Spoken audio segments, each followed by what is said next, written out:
La edición de los Juegos Olímpicos de Invierno de este año, que tienen lugar en Italia, no está exenta de polémica. El cambio climático ha reducido drásticamente la nieve, forzando la dependencia de nieve artificial para poder llevar a cabo las competencias, lo que a su vez requiere grandes cantidades de agua y energía para su producción. Activistas ambientales denuncian también la invasión de las montañas donde se han talado árboles para poder construir la infraestructura clave, medidas que al mismo tiempo generan un impacto negativo en el ambiente, todo un círculo vicioso. Para hablar de este tema saludamos a Rodrigo Andrade, él es especialista en cambio climático y académico en gobernanza climática. Rodrigo, bienvenido a France 24. Hola Andrés, nuevamente un placer estar con ustedes y la audiencia.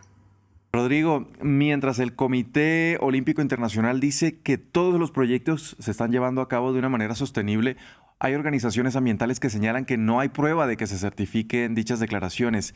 ¿Qué tan sostenible es el mero hecho de producir nieve artificial? Mira, yo pienso que hay vasta y variada evidencia de que estos Juegos Olímpicos de Milán Cortina 2026 son un gran retroceso en materia climática ambiental. Y solamente te pongo un dato. Si tú tienes que producir nieve artificial para los Juegos Olímpicos de invierno, es porque el modelo en sí está fallando. Sin siquiera considerar el consumo hídrico. Se habla de que se está requiriendo 2,4 millones de metros cúbicos de nieve artificial para poder sostener unos Juegos Olímpicos con un nivel de dispersión territorial de aproximadamente 22 mil millones de metros cuadrados. Estamos hablando de aproximadamente 1 millón de metros cúbicos de agua solamente para producir nieve artificial en unos ecosistemas alpinos que de por sí ya han estado estresados los últimos 50 años. Eh, yo creo que además la configuración técnica de producir nieve artificial tiene un impacto energético que no estamos considerando lo suficiente para darnos cuenta que los Juegos Olímpicos de invierno son un modelo que vamos a tener que pensar muy bien si somos capaces de sostenerlo, dado que hay un retroceso de todas las aguas superficiales en el mundo producto del calentamiento global.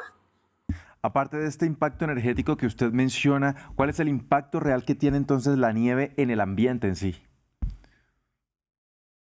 Mira, la nieve no impacta el ambiente. Lo que efectivamente impacta es la fabricación de nieve artificial, el uso de los recursos para producir esa nieve, llámese agua, llámese energía, que es un costo térmico que efectivamente hace inviable el desarrollo de este tipo de competencia en lugares donde efectivamente ya la nieve fue desapareciendo.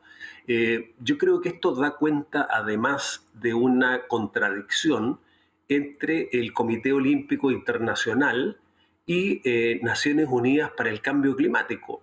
Uno se pregunta por qué no hay una conversación, un diálogo entre ambas instituciones de tal forma de poder efectivamente desarrollar este tipo de competencias donde todavía se puede hacer.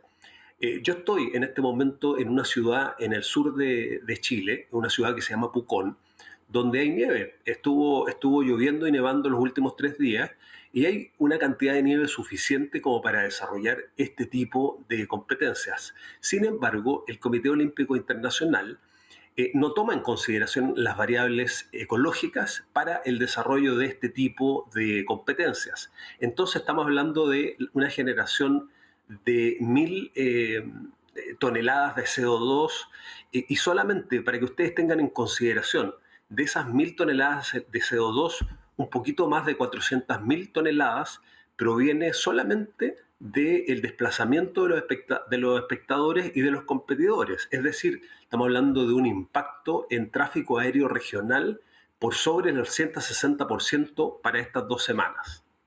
Bueno, sin duda cambiar de locación sería la mejor estrategia, un lugar donde haya la nieve suficiente para poder llevar a cabo este tipo de eventos, pero ¿existen modelos alternativos al actual que sean más sostenibles para celebrar unos Juegos Olímpicos de invierno en medio de unas condiciones climáticas a las que nos estamos enfrentando? Es muy difícil, Andrés. La verdad es que estamos en una situación muy crítica. La ciencia ha hablado. El IPCC, el Panel Intergubernamental de Cambio Climático, que es el grupo de científicos que le da soporte a Naciones Unidas eh, para mantener actualizadas las condiciones técnicas del mundo, es muy claro en lo que está sucediendo. Mira, por ejemplo, para definir una sede de unos Juegos Olímpicos de invierno, estamos hablando de que al 2050 se va a haber reducido en 50% las ciudades viables para el desarrollo de este tipo de competencia.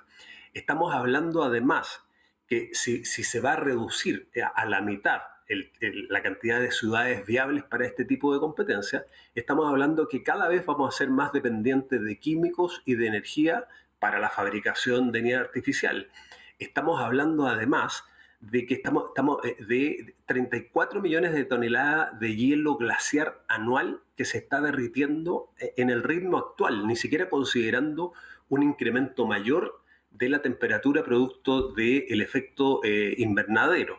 Por lo tanto, estamos hablando de una pérdida de pistas icónicas y alteración del paisaje histórico global para el desarrollo de este tipo de cosas. Por lo tanto, se esperaría que el Comité Olímpico Internacional tenga la capacidad de gestión, tenga la capacidad de análisis de realidad para definir las sedes futuras de unos Juegos Olímpicos que son maravillosos, son divinos. Ojalá que lo podamos sostener en el tiempo, pero para que eso suceda se tienen que generar otras condiciones y las condiciones están muy claras, la ciencia lo ha dicho, necesitamos reducir gases de efecto invernadero para sostener la vida en la superficie del planeta tal como la conocemos hoy día. Es muy difícil proyectar estos Juegos Olímpicos a largo plazo en las condiciones de emisiones de gases de efecto invernadero que estamos sosteniendo a nivel planetario. Rodrigo, investigando sobre este tema para poder hacer esta entrevista de hoy, nos encontramos con que poco se habla de ello, por ejemplo, en medios de comunicación. Hay pocos registros sobre estas preocupaciones de activistas ambientales, sobre los efectos que puede tener este tipo de prácticas ahí en unos juegos como estos. ¿A qué cree que se debe la poca falta de registro? Mira, yo pienso, Andrés, que en general, en el contexto de todos los deportes que existen, los deportes de nieve han sido siempre los más exclusivos y los más acotados desde el punto de vista de la cantidad de deportistas que practican este tipo de deportes. Es decir, no son los deportes más populares a nivel global.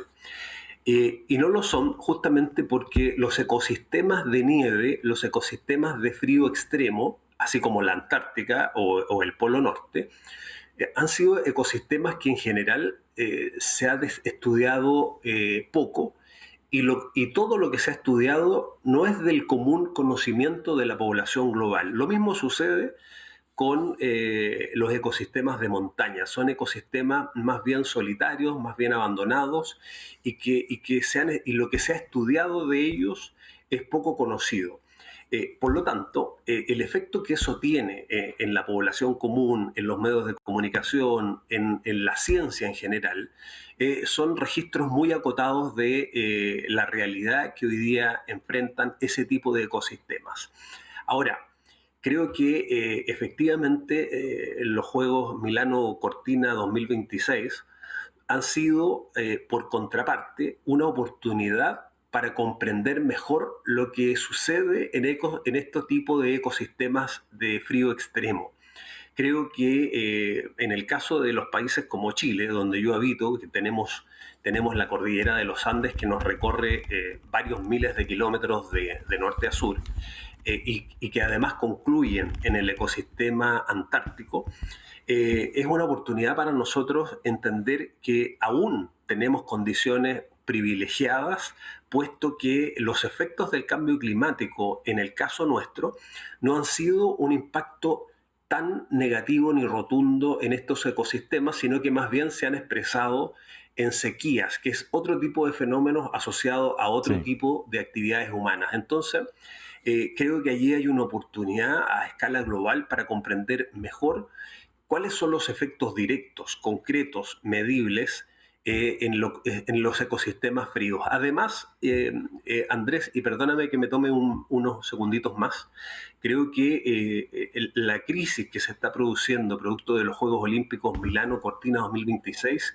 tiene relación con la crisis global, la crisis geopolítica que está enfrentando el mundo, la incapacidad de los países agrupados todavía en Naciones Unidas para ponernos de acuerdo y dialogar de todos los aspectos amplios, variados, que significan la vida humana, los deportes, la actividad económica, etcétera.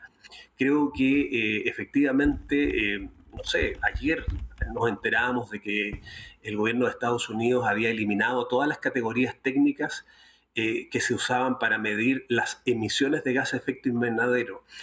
Todo ese tipo de configuraciones de las grandes potencias, el diálogo internacional que efectivamente está muy golpeado, muy a la defensiva, muy en retroceso, tienen efectos en este tipo de actividades como las deportivas, donde hay empresas petroleras auspiciando este tipo de deportes de invierno, cuando es una contradicción rotunda. Es inimaginable hasta ahora que una empresa petrolera causante, efectivamente, esto lo dice la ciencia, no lo digo solo yo, Sí. lo dice la ciencia, lo dice el IPCC, son los grandes causantes del incremento de la temperatura a nivel global.